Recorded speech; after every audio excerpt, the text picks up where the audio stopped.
Sentence কয় প্রকারের হয়? সেন্টেন্সকে আমরা দুটো বেসিক পার্টে ডিভাইড করতে পারি, পজিটিভ অ্যান্ড নেগেটিভ। পজিটিভটাকে আমরা অনেক সময় অ্যাফার্মেটিভও বলে থাকি। So positive and negative sentences. Positive মানে I love things, I don't love things, we all know. না যোগ করলে না বাচক আর হ্যাঁ বাচক সেন্টেন্সেস। আচ্ছা, এইটা হয়ে গেল আমাদের দু রকমের সেন্টেন্স। এরপরে আরও ডিফারেন্ট টাইপ অফ সেন্টেন্সেস আমরা দেখতে পারি এইখানে। Type of sentences: statement, interrogative, command or request, optative and exclamatory. এইগুলো হচ্ছে বেসিক কটা ডিভিশন। সেন্টেন্স কয় প্রকারের হয়, মানে আমরা যখনই যে কোনো কথা বলি সেটা ক রকমের কথা কিংবা কী কী বলতে পারি, কী কী বলি। স্টেটমেন্ট, যে কোনো কথাই হচ্ছে কিন্তু statement. Anything you say, anything. It was raining, এরকম কিছুটা সিম্পল একটা কথা, যে কোনো একটা কথাকে আমরা স্টেটমেন্ট বলি। তার মধ্যে কোনো এক্সপ্রেশন কিন্তু নেই। একটা যে কোনো ফ্যাক্ট বললেন, যাই হোক, so that is called a statement. The weather is lovely and all that, কিংবা আই লাভ কুকিং, এই যে বিষয়গুলো, যে কোনো sentence is a statement. Next we have interrogative. Interrogative মানে questions.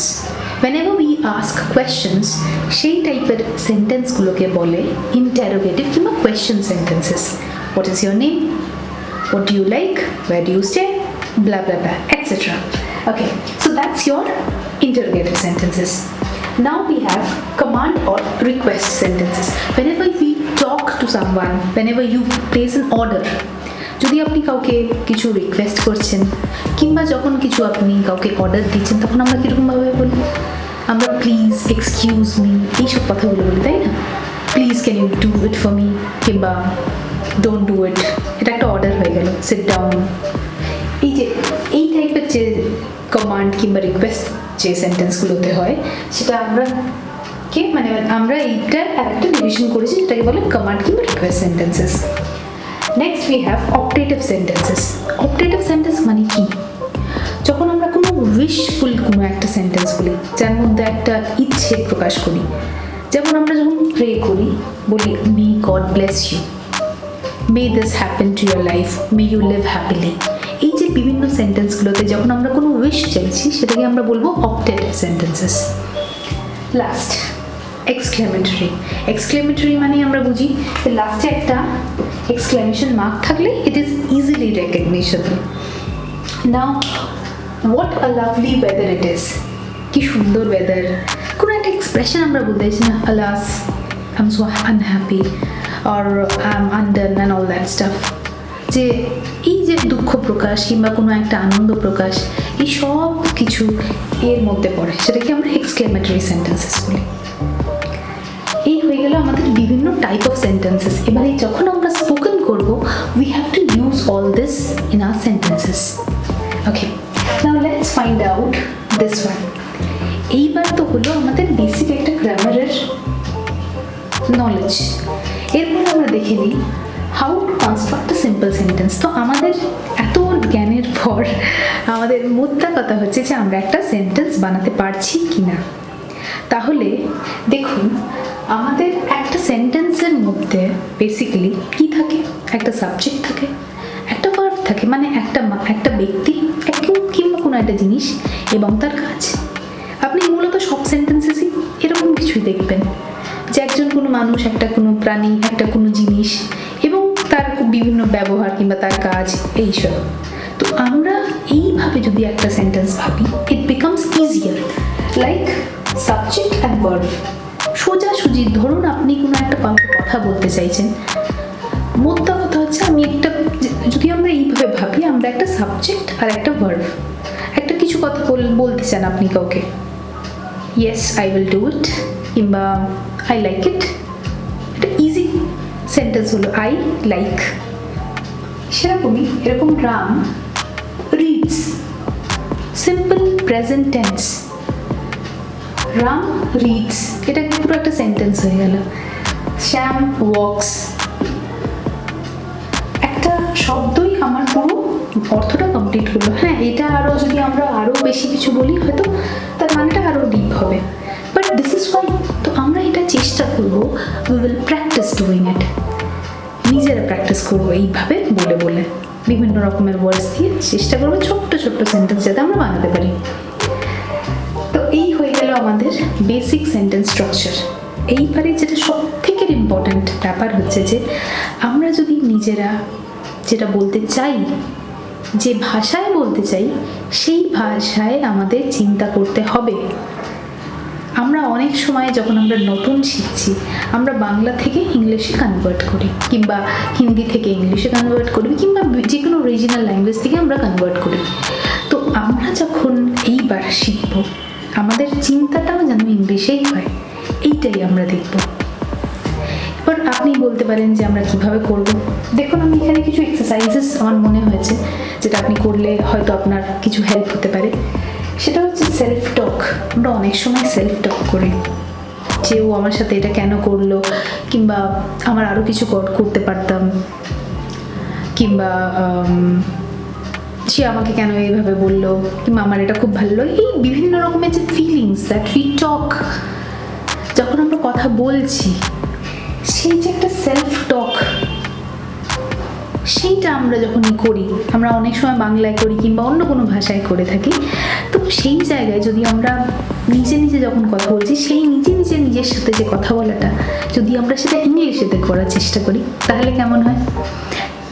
এই একটা exercise, this is an exercise that you can do when you are sitting alone and trying to improve any stuff. আপনি যা কিছু আপনি করতে চান, যেরকমই বসে আছেন, চলো একটুখানি আমি ইংলিশ প্র্যাকটিস করে নিই নিজের সাথে কথা বলে। এটা করা যায়, ইটস এন ইজি টেকনিক। দ্বিতীয়টা হচ্ছে রুম ডেসক্রিপশন। আপনার অনেকগুলো ধরুন রুম আছে, একটা লিভিং রুম, একটা স্টাডি রুম, একটা বেডরুম, একটা ওয়াশরুম, একটা ব্যালকনি, সো মেনি প্লেসেস আর দেয়ার। আপনি একটা রুমে গিয়ে সেই রুমটাকে নিজের মতো ইংলিশে ডিসক্রাইব, ধরুন আপনি মনে করবেন যে আপনি কাউকে বলছেন কথাটা, কেউ আপনার বাড়িতে নেই, আপনার সাথে নেই, এবং আপনি সেই কথাটা তাকে জানাচ্ছেন। তো আপনি যেইভাবে একটা জায়গাকে বর্ণনা করবেন, সেইভাবে বলবেন আপনি নিজে। The room is white in color, or I have one table in my room, I have 2 chairs in my room, I love, this is the best place where I can meditate, I can walk, I can work, all that stuff. এইভাবে আমরা একটা practice করতে পারি। Next হচ্ছে একটা interesting জিনিস, সেটা হচ্ছে আমরা তো প্রায় সময় করে থাকি, ভিডিও দেখি, গান শুনি, সিনেমা দেখি, আর এখন তো যেরকম জীবন হয়ে গেছে, কাজ ছাড়া আমাদের এইগুলোই হচ্ছে এন্টারটেনমেন্ট। তো এই এন্টারটেনমেন্টটা যখন আমরা দেখছি, তার একটা রিভিউ আমরা করতে পারি। তো সেটা আমরা লিখেও করতে পারি, কিংবা আমরা বলেও করতে পারি। এটা it's a very good practice. ধরুন আপনি কোনো একটা সিনেমা দেখলেন কিংবা একটা গান শুনলেন, ঠিক তারপরে আপনি ভাবলেন নিজে যে আমি এটার একটা রিভিউ দিই, ইংলিশে চেষ্টা করি না কেমন, কি বিষয়বস্তুটা গানটাতে বলছে, কিংবা সিনেমাটাতে কি দেখাবার চেষ্টা করলো, সেটা আমি নিজের সাথে নিজে প্র্যাকটিস করি। আপনি সেটা আয়নার সামনে দাঁড়িয়েও বলতে পারেন, নিজের একটা ভিডিও করতে পারেন, you can do anything. Okay, so that was this. Next, second last is revise your day. সারা দিন আমি মনে করি যে অনেকেই আমরা আমাদের মধ্যে ডায়েরি লিখি, write our diaries.